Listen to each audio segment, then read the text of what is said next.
ꯃꯤꯡ ꯗꯣꯛꯇꯔ ꯔꯥꯖꯀꯨꯃꯥꯔ ꯖꯦꯛꯁꯟ ꯑꯩꯅ ꯇꯥꯛꯇꯣꯏꯁꯤꯅ class 10ꯒꯤ history class 10ꯒꯤ ꯍꯤꯁꯇ꯭ꯔꯤꯒꯤ ꯑꯍꯥꯟꯕ topic India and Contemporary World to Event and Processes sida akoina ahanbada nainadoriba subtopic sidana nationalism in Europe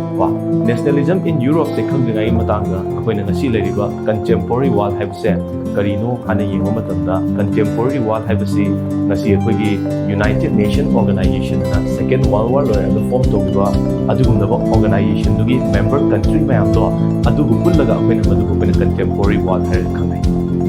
makha tarakbada mu akoina yengba yabasidana nationalism haibase karino na akoina yengba matamdadi nationalism haibani kai praja mayamna magi nation da natragana magi community da akoi belong towi haibagi adugumnaba inon adugumnaba issue natragana adugumnaba feelings to akoina nationalism hairaga khangdo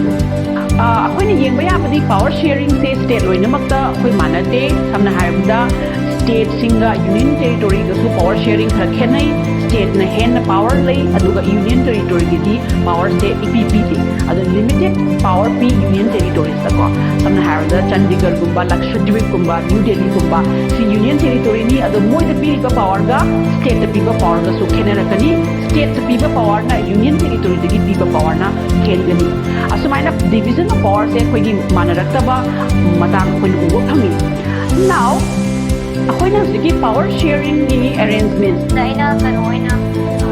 yani maps the for different forest zones the ye pa kai 40% kanoni matukin na akoina classify tawe pa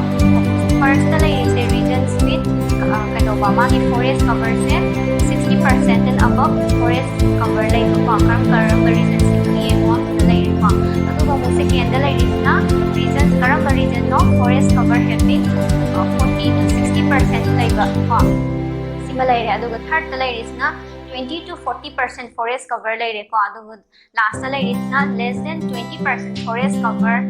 area four items ne at the same time about starts the koina tawdui se kamai tawni kamai ye kani hai matam da sigi horizontal axis da x axis da koi chahi represent tawni ko aduga percentage na koi percentage share of the koi tea and mat and textile ko in wall exports na vertical axis da represent tawni aduga total se koina 100 na koi loan 100% so pyramid se 100% da pyramid koina vertical axis da fast point low